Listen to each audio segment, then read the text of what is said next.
Halo rekan-rekan semua, apa kabar? Semoga kita selalu dalam keadaan sehat dan tetap semangat.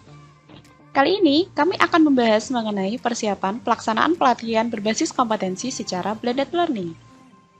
BLK Banyuwangi sendiri saat ini sedang merancang media untuk pelaksanaan pelatihan berbasis kompetensi secara blended learning. Sebelum itu, apa sih blended learning? Mari kita simak ulasan berikut ini.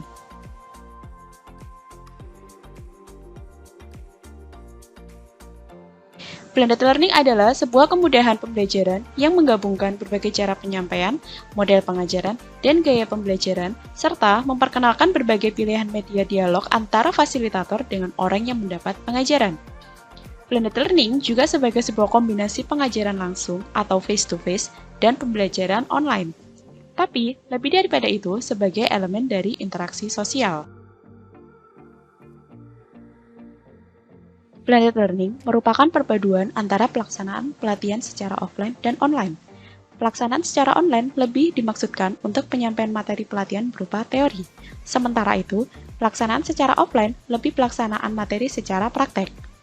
Nah, mari kita simak video berikut ini yang merupakan cuplikan simulasi pelaksanaan pelatihan secara online menggunakan dua aplikasi, yaitu Miro dan Quizizz.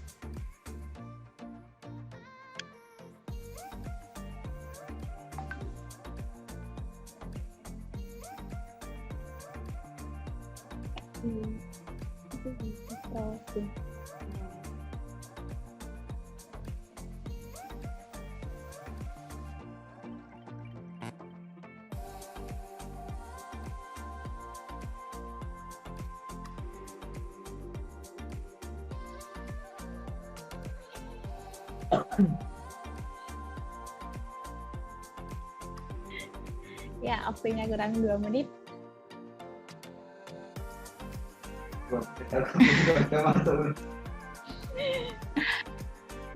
Gua menit aku masuk Miro aja belum bisa.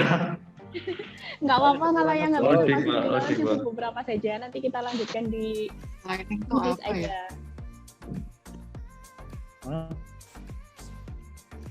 Oh, beras. Kira beras itu apa?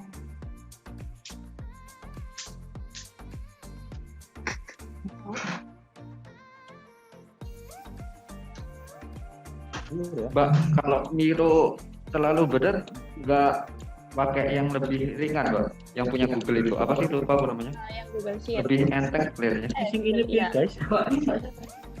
Itu sebenarnya- ngomong di Zoom, Mbak. Nggak apa-apa, sambil ngobrol juga teman-teman. Jadi kenapa saya lebih milih Miro? Karena saya lebih familiar juga sama Miro dibandingkan dengan Google. Yang kedua, tampilannya juga lebih, kalau menurut saya ya, tampilannya juga lebih mudah dipahami sama fitur-fiturnya lebih mudah dimahami di Miro sih kalau untuk saya pribadi. Tapi itu bisa jadi masukan untuk nanti kita selanjutnya kalau memang di BLK kita akan dilaksanakan blended learning. Karena ini adalah untuk simulasi dan untuk percobaan apakah kira-kira penggunaan aplikasi ini cukup efektif atau tidak. Seperti itu. Banyak menentukan juga sinyal sama device peserta. Betul. Oke, sudah ya, waktunya habis ya teman-teman ya. Ini nggak bisa ya kalau pakai HP ya? Kalau pakai HP kebetulan nggak bisa, jadi harus bisa, pakai laptop atau komputer. Dukung. Oh, berarti pembelajarannya harus pakai komputer, Pak? Kalau untuk penggunaan Miro, sementara memang harus pakai komputer. Tapi untuk yang Quizizz nanti bisa kita lihat selanjutnya. Oke, sudah semua ya teman-teman ya. Sudah, Bu. Oke, dari hasil ada beberapa yang salah penempatan. Jadi untuk yang kolom kedua ini kan alat utama dan alat tambahan untuk proses tracing. Nah, di sini saya lihat ada jarum pentul. Itu bukan termasuk alat tambahan. Terus ini kapur jahit. Mungkin teman-teman juga masih bingung ya, ini apa namanya. Nah, mungkin ada yang familiar namanya pendedel. Ini bukan untuk alat tambahan sebagai proses pressing.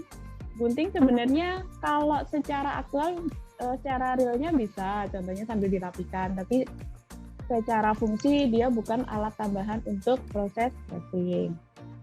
Oke. Nah, sudah cukup bagus.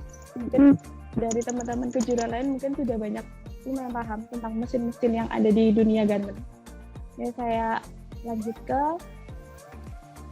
aplikasi selanjutnya yaitu Quizzes. Saya share linknya dulu.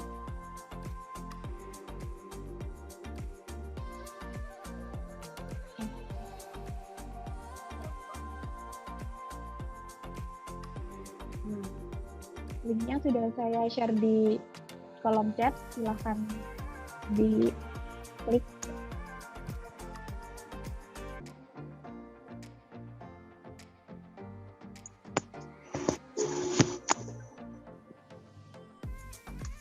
Oke, sudah ada Ibu Putri yang bergabung. Kita akan menunggu beberapa saat lagi untuk memulai materi yang pertama. Oke, sudah ada Ibu Revani, Bapak Anam.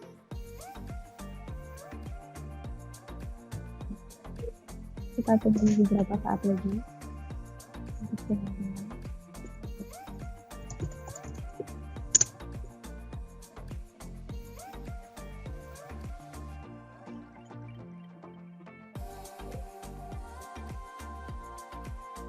Sudah ada 5 orang yang bergabung.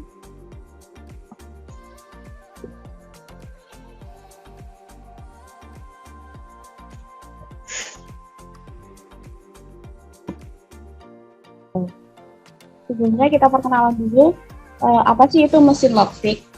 Jadi kalau di industri garment itu sudah ada banyak macam jenis mesin.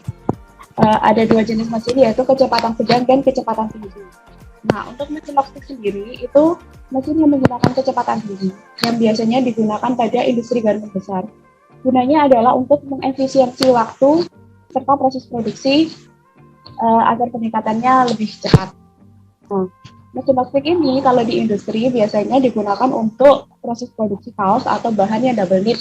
Double knit itu biasanya bahan yang gampang ngulur, yang stretch. Nah, untuk macam-macam mesin lockpick sendiri sudah diklasifikasikan, yaitu ada 3 jenis. Yang pertama, mesin jahit 1 jarum. Untuk teman-teman yang mungkin sudah beberapa kali atau sudah pernah main ke kejuruan garment, di situ ada banyak sekali mesin yang biasanya digunakan praktek oleh siswa. Nah, untuk mesin yang 1 jarum ini, itu biasanya kalau di kejuruan garment dipakai untuk praktek menjahit kemeja, menjahit rok, terus membuat sarung kursi, terus membuat banyak macam pakaian, maksudnya untuk jahit lurus pada 1 jalur. Nah, untuk kecepatannya sendiri itu bermacam-macam karena di sini kita menggunakan dinamo yang ukurannya besar, jadi kecepatannya bisa mencapai 4.000 sampai 5.000 rpm. Maksudnya 4.000 sampai 5.000 rpm itu adalah putaran pada setiap detik. Selanjutnya, yang kedua adalah mesin jahit 2 jarum. Nah, fungsinya sebenarnya hampir sama dengan mesin jahit 1 jarum. Cuma bedanya pada mesin ini terdapat 2 jarum yang menempel sejajar. Nah, fungsinya sendiri itu tidak ada sedikit kesamaan dengan mesin jahit 1 jarum. Kalau untuk mesin 2 jarum ini digunakan untuk setikan khusus, biasanya pada pakaian pria. Contohnya, menjahit kemeja pada bagian sisi lengan sampai pada sisi bagian badan. Terus juga untuk menjahit sarung. Nah, atau juga bisa dipakai untuk menjahit bahan jeans, contohnya celana jeans yang pada bagian samping dalam, paha dalam itu kan terlihat ada 2 jahitan yang sejajar. Nah, itu jahitannya menggunakan mesin jahit 2 jarum. Nah, yang terakhir yaitu mesin jahit khusus. Nah, mesin jahit khusus ini ada beberapa macamnya. Yang pertama, mesin lubang kancing. Nah, untuk mesin lubang kancing sebenarnya ada 2 tipe. Yang pertama tipe untuk kecepatan sedang, dan yang kedua adalah tipe kecepatan tinggi. Nah, yang ada di gambar samping kanan ini, itu adalah mesin jahit untuk mesin lubang kancing untuk kecepatan tinggi. Biasanya digunakan untuk industri, dan ini biasanya ukurannya sudah disetel otomatis pada bagian ujung kiri ini. Ini untuk menyetel ukuran otomatisnya. untuk hasil jahitannya itu sedikit berbeda dengan mesin yang kecepatan sedang. Karena kalau untuk kecepatan sedang, stikan yang bagian atas sama bagian bawahnya itu tidak sama. Sementara untuk mesinnya kecepatan tinggi, stikan bagian atas sama bawahnya itu terlihat sama. Selanjutnya adalah mesin untuk memasang kancing. Untuk sementara di kejuruan garment kita itu masih belum ada untuk mesin pasang kancing yang seperti di gambar sebelah kanan ini. Kenapa? Karena kita melihat kebutuhan dari sekitar kita, PME-nya kita juga masih banyak mereka yang lebih banyak industri di sini itu untuk home industri, bukan untuk industri garment yang besar. Nah, seperti itu. Jadi kalau untuk mesinnya ini digunakan untuk industri yang garmentnya besar, karena apa? Dibutuhkan kecepatannya, terus kedua keakuratannya. Karena kan di industri besar produksinya dalam satu hari itu bisa ratusan bahkan ribuan produk dalam satu hari. Itu untuk efisiensi waktu juga meningkatkan hasil produksi. Terus yang ketiga itu mesin penguat jahitan atau mesin trench. Nah kalau mesin trench ini bisa kita jumpai pada mungkin yang sering menggunakan celana jeans. Itu di bagian saku di pojok sudut-sudutnya itu kan ada jahitan yang seperti lubang kancing zigzag kecil numpuk gitu. Nah itu fungsinya apa? Biar saku yang sudah ada di situ, karena kita keseringan memasukkan barang, mengeluarkan barang, entah barang itu kecil atau besar yang agak susah gitu. Nah karena keseringan di keluar masukkan barang itu kan biasanya bisa longgar, kadang bisa jebol juga jahitannya, makanya diberi mesin jahitan penguat biar dia nggak gampang jebol. Yang terakhir, yang keempat, mesin jahit paling bawah. Nah, kalau mesin yang di samping ini biasa kita sebut dengan mesin overbed. Nah, untuk mesin kelin bawah itu sebenarnya ada beberapa, contohnya mesin overbed, terus mesin untuk jahit kelin bawahnya celana. Jadi, yang bagian luarnya terlihat tidak ada jahitan, tapi di bagian dalamnya terlihat ada jahitan. Terus kalau overdeck itu biasanya digunakan untuk menjahit bagian bawahnya lipatan kaos. Kan ada dua jahitan nih, kelihatan dua jahitan yang dari luar, tapi yang bagian dalam itu ada zigzag-zigzagnya. Nah itu adalah jahitan dari mesin overdeck. Yang terakhir yaitu mesin jahit saku. Yang dimaksud di sini itu adalah kalau yang di kemeja pria biasanya kan di samping kiri ada saku tempel yang bentuknya kayak segi 5. Nah, itu ada mesin otomatisnya. Jadi di sini kita setting dulu untuk ukuran, terus posisi dan bagaimana dia dari sisi mana dulu. Nanti kalau sudah disetting di sini kita tinggal memasangkan potongan saku sama potongan bagian badan. Nah, dipasang nanti dia akan secara otomatis bergerak sendiri jahit potongan saku tersebut. Jenis-jenisnya sudah ada. Kita mulai kuis dulu. Ada beberapa pertanyaan. Siap. Soalnya 5 detik ya teman-teman.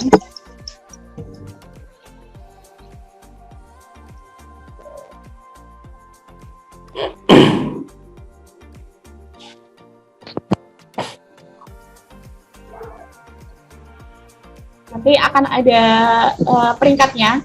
Siapa yang menjawab paling banyak yang dari peringkat yang pertama. Ya. Putri jangan kalah sama teman-teman kejuruan lain.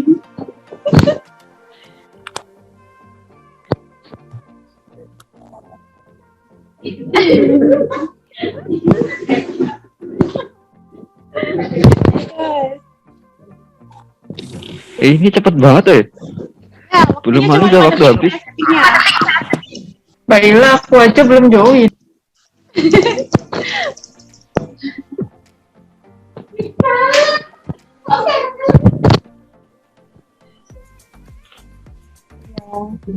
Untuk yang belum bisa join sekarang bisa di kesempatan selanjutnya.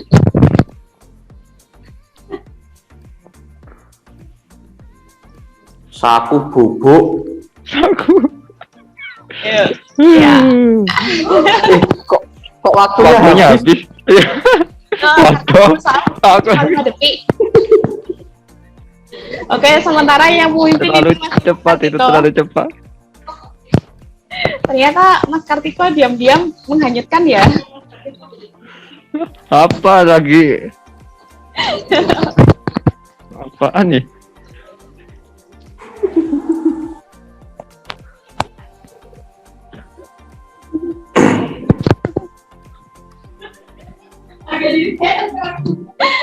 Oke.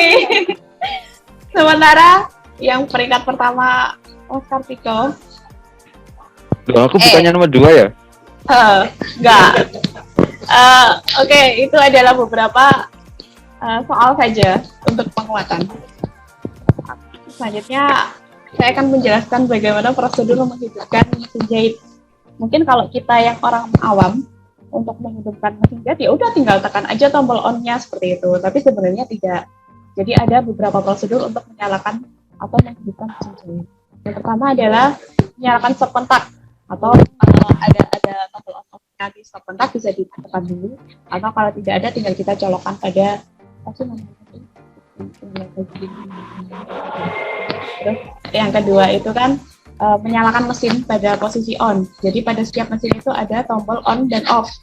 Nah, pada saat mau menyalakan mesin pada posisi on, pastikan posisinya sudah siap bekerja dan jangan injak pedal atau yang buat menjalankan mesin jahit itu kalau belum siap jahit. Jadi hindarkan kaki pada bagian pedal mesin jahit. Yang ketiga, ketika akan meng-on-kan mesin, posisi kaki kanan mengerem pedal. Kalau mengerem pedal itu berarti kaki yang bagian tumit itu diinjak. Jadi tumitnya yang di bawah. Itu adalah posisi mengerem pedal. Nah, setelah terdengar dengungan mesin, itu berarti mesin sudah bisa dinyalakan atau sudah pada kondisi yang baik. Tapi bila tidak terdengar dengungan mesin, biasanya pada mesin yang menggunakan mesin ini dinamo servo itu biasanya tidak terdengar dengungannya, tapi biasanya sudah ada indikator bahwa mesin tersebut itu sudah siap digunakan. Nah, yang terakhir, sebelum kalau sudah siap digunakan, biasanya kita tunggu dulu waktu kurang lebih 1 menit untuk menggunakan mesin tersebut. Jadi setelah di-on-kan itu jangan dipakai, tapi tunggu dulu kurang lebih selama 1 menit. Gunanya apa? Untuk memberikan waktu pada dinamo seperti kayak kita memanasi kendaraan, dimanasi dulu baru kita pakai. Itu fungsinya biar pertama kondisi dinamo tidak cepat rusak. Yang kedua, menghindari terjadi error pada saat kita menjahit nanti. Nah, setelah kita menggunakan mesin, kita akan mematikan mesin. Nah, sebelum dimatikan itu harus diperiksa dulu apakah ada bunyi-bunyi yang cukup aneh atau yang tidak biasa kita dengar atau tidak. Terus apakah masih mengeluarkan angin atau tidak pada dinamo mesin. Kalau sudah tidak, biasanya kita bisa mengeceknya mesin itu sudah mati atau belum dengan menginjak pedalnya. Kalau pedal diinjak tapi mesin masih jalan, berarti dinamo itu masih mengalirkan listrik. Tapi kalau sudah diinjak tapi dia sudah tidak jalan, berarti posisi mesin tersebut sudah mati.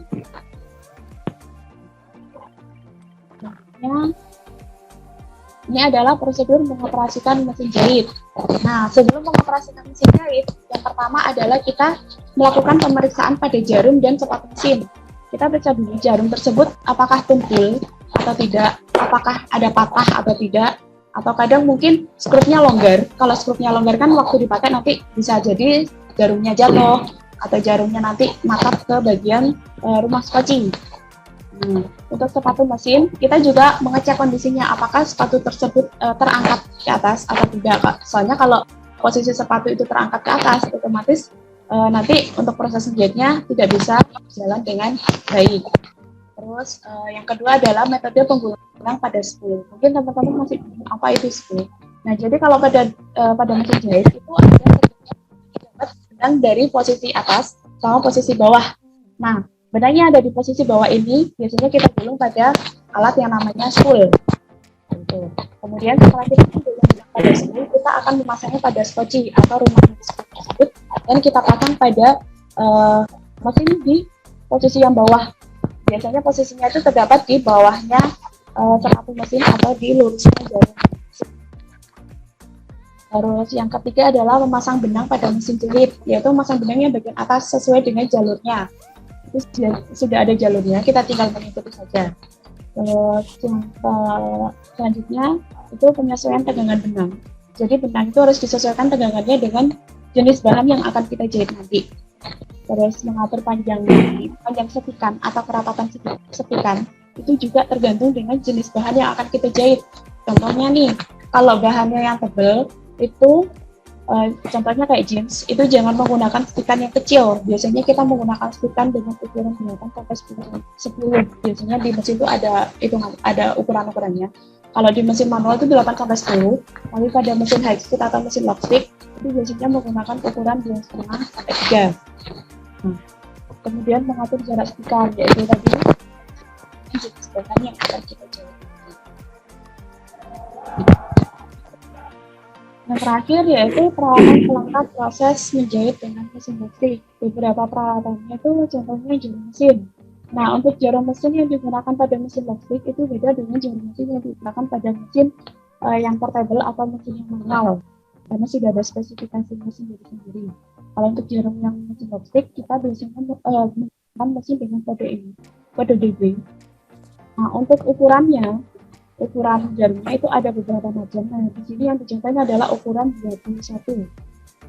Nah, kalau untuk yang bahan-bahan standar seperti bahan katun, kemudian bahan-bahan satin, itu biasanya menggunakan ukuran kalau tidak 11 ya 12. Nah, meriksanya pada jarum dibakarnya. Terus kemudian kita juga memerlukan obeng. Nah, di sini obeng itu tidak hanya digunakan pada kejuran otomotif saja atau kejuran lain, tapi di kejuran garmen juga membutuhkan obeng. Fungsinya untuk apa? Biasanya untuk mengganti jarum, kemudian mengganti sepatu mesin, atau untuk mengencangkan beberapa peralatan bukan yang menggunakan baut ya.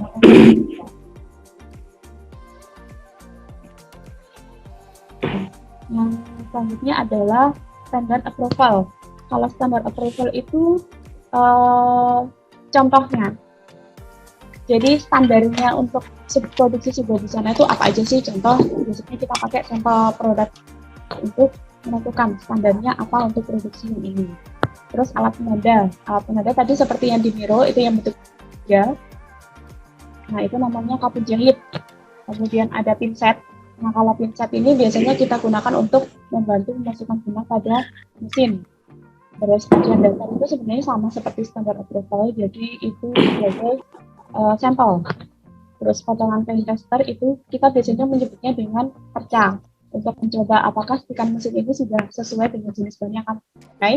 Terus kemudian benang, ada kantung rempah, dan yang terakhir adalah alat pelindung diri. Alat APD untuk kejuran garmen itu bisa pakai celemek, terus ada juga menggunakan bidal atau tutup jari. Fungsinya untuk jari agar tidak terkena jarum. Oke, mungkin itu adalah pengenalan dulu untuk pengoperasian mesin listrik.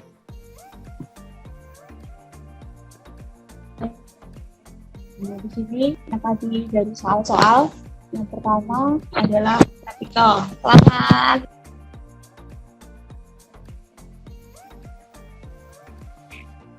Ya teman-teman, hari ini saya akan melanjutkan yang materi kemarin.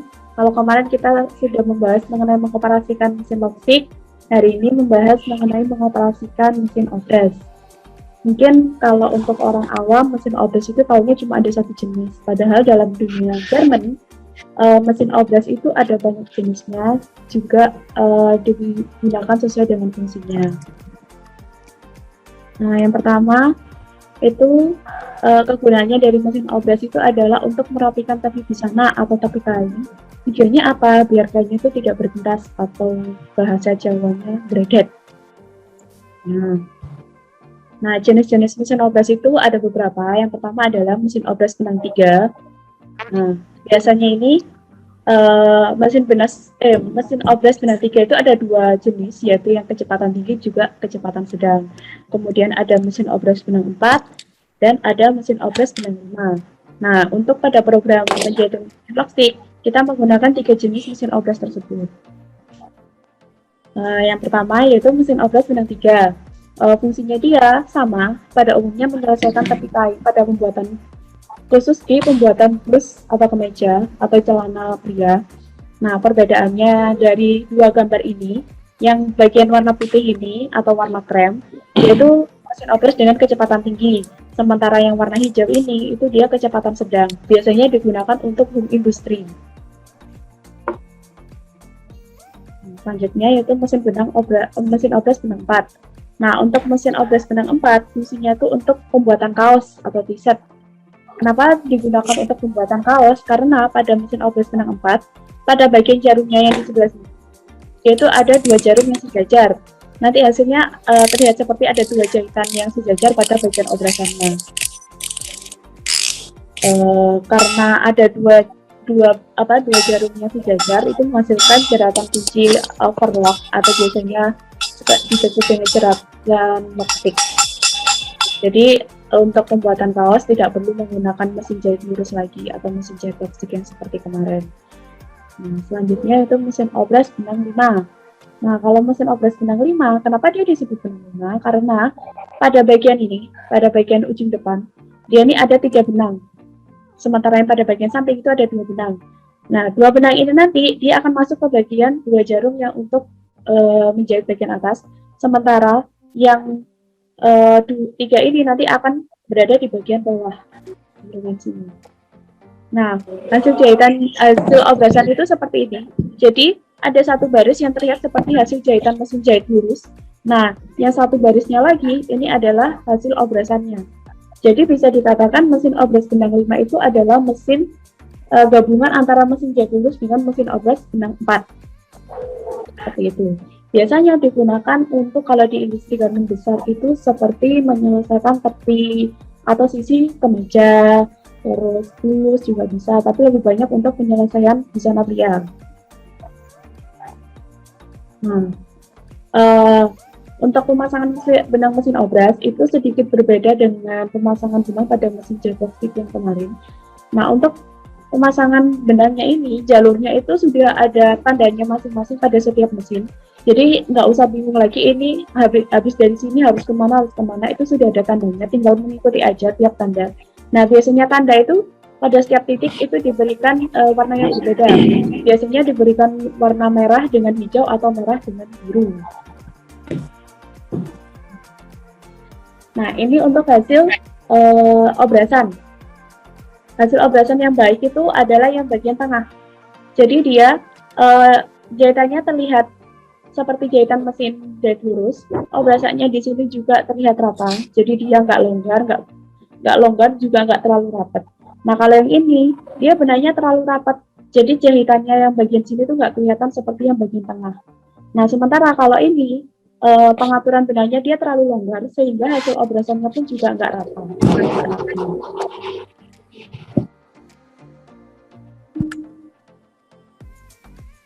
Oke. Ini kita masuk ke quiz, habis itu selesai teman-teman.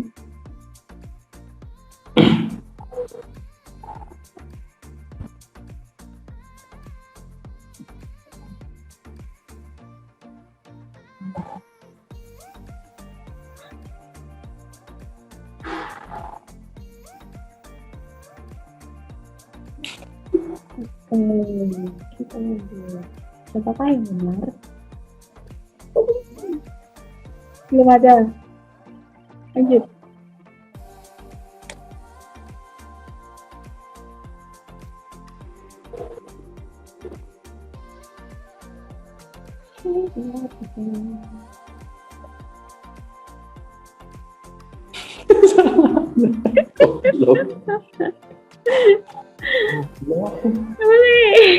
Belum ada yang benar.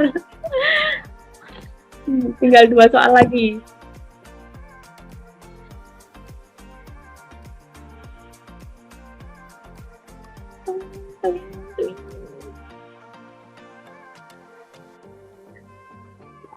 Salah nih.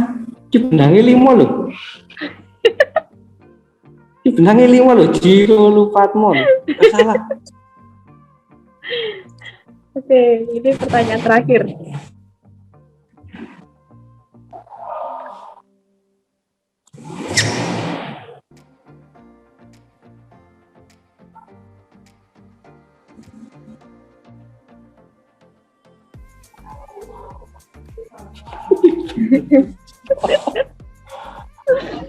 Oke. Cuma dua orang yang benar. Fani sama Mas Anam. Oke. Selamat. Sepertinya ada bibit Garmen di diri mereka. Oke, jadi itu tadi beberapa materi sederhana, materi singkat mengenai salah satu unit pada program menjahit dengan mesin batik. Oke, hari ini cukup ini saja karena juga berbenturan dengan waktu sholat Jumat buat teman-teman yang cowok. Share screen dulu. Terima kasih atas partisipasinya teman-teman.